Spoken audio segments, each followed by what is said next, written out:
Hello everyone, welcome to my channel. कैसे हैं आप सब? उम्मीद करती हूँ आप सब हमेशा की तरह अच्छे ही होंगे। एक बार फिर से मैं आप सबके लिए घर और किचन से जुड़े हुए कुछ छोटे छोटे टिप्स लेकर आई हूँ, जिसकी मदद से घर और किचन के काम करते हुए जो छोटी छोटी परेशानियाँ होती हैं, उन परेशानियों से आपको छुटकारा मिलेगी। तो चलिए देख लेते हैं। पहला टिप्स है, जब हम आलू बॉयल करते हैं कुकर में, तो कुकर में आलू के दाग लग जाते हैं और ये नॉर्मल क्लीनिंग से साफ भी नहीं होती है, और कुकर में दाग रहता है तो देखने में भी अच्छा नहीं लगता है। तो इसके लिए मैं दो टिप्स बताने वाली हूँ। पहला तो, जब आप आलू बॉईल करने के लिए कुकर में रखते हैं तो पानी रखने के बाद थोड़ा सा उसमें नमक रख दीजिए। इसके दो फायदे हैं। एक तो आलू जब हम बॉईल करते हैं तो कई बार आलू फट जाती है, और वो आलू जब हम मैश करते हैं पराठे के लिए तो वो चिपचिपी रहती है, तो वो भी नहीं होगी, आलू फटेंगे नहीं, बहुत अच्छे से बॉईल हो जाएगी। दूसरा, जो आलू के दाग लग जाते हैं वो दाग भी नहीं लगेंगे, और जो पहले से दाग लगी हुई है कुकर में आलू का, तो उसे क्लीन करने के लिए एक छोटा सा टिप्स ट्राई कीजिएगा। पहले तो आप जैसे बर्तन को वॉश करते हैं उस तरीके से वॉश कर लीजिए। उसके बाद स्क्रबर में थोड़ा सा कोलगेट पेस्ट लगा के और अच्छे से रफ करके साफ कर लीजिए। नेक्स्ट टिप्स काफ़ी हेल्पफुल है। एलोवेरा जेल हमारे बालों के लिए, फेस के लिए बहुत ज़्यादा बेनिफिशियल होती है, लेकिन इसमें से जेल निकालना काफ़ी मुश्किल लगता है। इसमें कांटे लगे रहते हैं तो वो भी लगती है, और अगर कांटे हम चाकू की मदद से निकाल भी लेते हैं तो जेल निकालते समय हाथ बहुत ज़्यादा गंदे हो जाते हैं, और जेल प्योर जेल नहीं निकलती है। जब हम चाकू की मदद से जेल निकालते हैं तो जो इसका ग्रीन पार्ट होता है, जो छिलके होते हैं, साथ साथ वो भी आ जाते हैं। तो बालों के लिए तो कोई दिक्कत नहीं है, लेकिन फेस पे हमें वो नहीं लगाना होता है, वो स्किन के लिए हानिकारक होती है। तो आप इस ट्रिक से बहुत ही बढ़िया तरीके से प्योर जेल निकाल सकते हैं।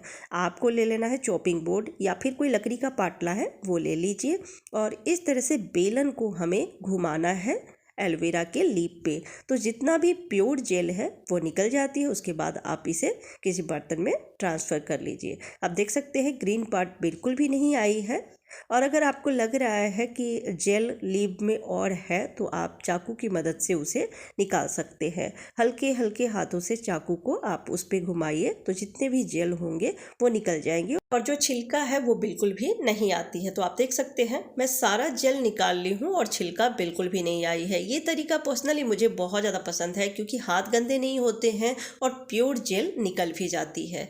चलिए नेक्स्ट टिप्स देख लेते हैं। जब मार्केट से हरी मिर्च लेकर आते हैं तो उसे फ्रिज में स्टोर करने से पहले उसका सारा डंठल हटा देते हैं, क्योंकि अगर डंठल के साथ रखते हैं तो मिर्च ज़्यादा दिन तक सही तरीके से नहीं रहती है, गलने लगती है।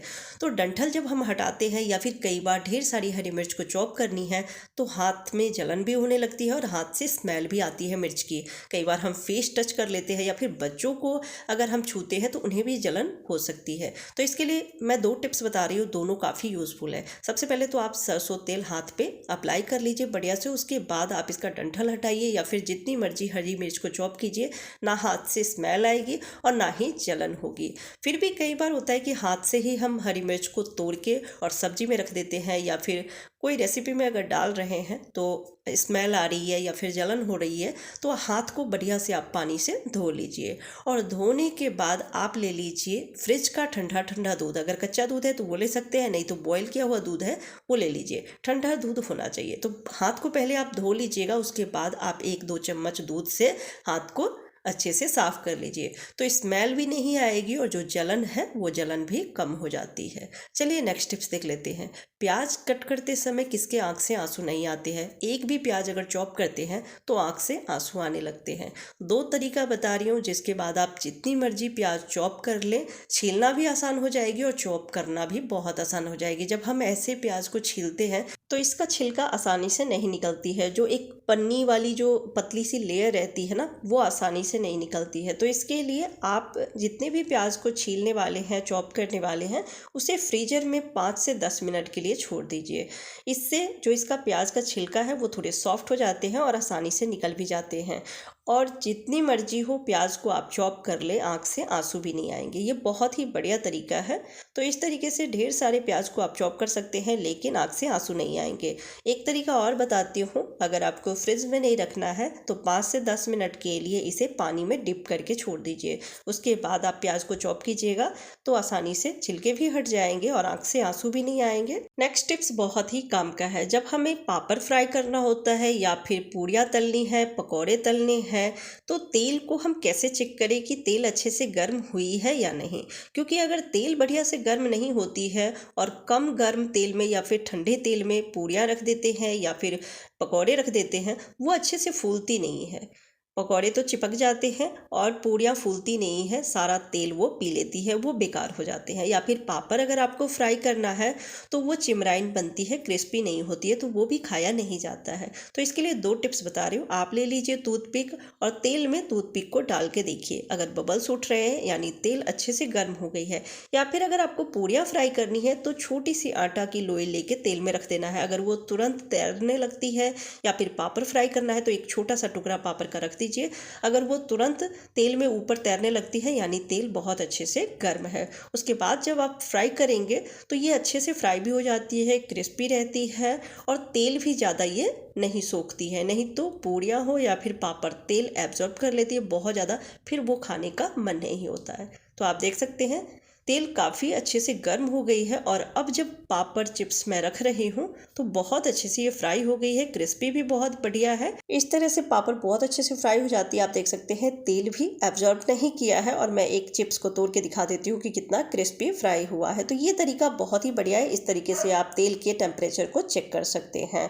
नेक्स्ट टिप्स है, झाड़ू लगाते समय कई बार होता है कि पानी पे भी हम झाड़ू लगा देते हैं, ध्यान नहीं रहता है, बच्चों ने कहीं थोड़ा सा पानी गिरा दिया है और सफाई करते समय वो झाड़ू हम पानी पर भी अगर लगा देते हैं तो झाड़ू गीली हो जाती है। सर्दियों के मौसम में कई बार धूप नहीं निकलती है, अगर गर्मी का मौसम है धूप निकली है तब तो हम धूप में रख देते हैं झाड़ू को, जिससे कि वो खराब नहीं हो। लेकिन सर्दी के मौसम में धूप नहीं निकलती है, उस वक्त हम क्या करें, और इससे बैड स्मेल भी आती है और जो डस्ट होते हैं वो भी झाड़ू में चिपक जाती है। तो इसके लिए आप छोटा सा काम कर सकते हैं, आप ले लीजिए पाउडर, कोई भी पाउडर ले सकते हैं, जो एक्सपायरी पाउडर पड़ा हुआ है घर में बेकार, वो आप लेके और झाड़ू के ऊपर इस तरह से स्प्रिंकल कर दीजिए। इससे होगा ये कि जो बैड स्मेल आ रही है वो भी दूर हो जाएगी और जो नमी होगी, इसमें जो पानी होगी, वो पाउडर सारा सोख लेगी यानी एब्जॉर्ब कर लेगी। उसके बाद जो आपकी झाड़ू है वो ड्राई हो जाएगी। जब झाड़ू ड्राई हो जाती है तो उसके बाद इसे हल्के हल्के पटक के साफ कर लीजिए, तो जो गंदगी होगी वो सब निकल जाएगी और झाड़ू आपकी बिल्कुल साफ़ हो जाती है और बैड स्मेल भी नहीं आती है। तो ये बहुत ही बढ़िया तरीका है। आप ढेर सारे पाउडर छिड़क सकते हैं अगर बेकार पड़ा हुआ है आपके घर में तो, और इस तरह से झाड़ू को सुखा सकते हैं। तो देख सकते हैं मैं झाड़ू पे ढेर सारे पाउडर लगा दी हूँ इस तरह से, और इसे आप इसी तरीके से छोड़ दूँगी। तो कैसा लगा आपको आज के सारे टिप्स, कमेंट करके ज़रूर बताइएगा। अच्छी लगी हो तो प्लीज़ वीडियो को लाइक एंड शेयर कर दीजिएगा। चैनल पर पहली बार आए हैं तो चैनल को सब्सक्राइब करके बेल आइकन प्रेस कीजिएगा, जिससे मेरी हर वीडियो की नोटिफिकेशन सबसे पहले आप तक पहुँचे। Bye bye, take care.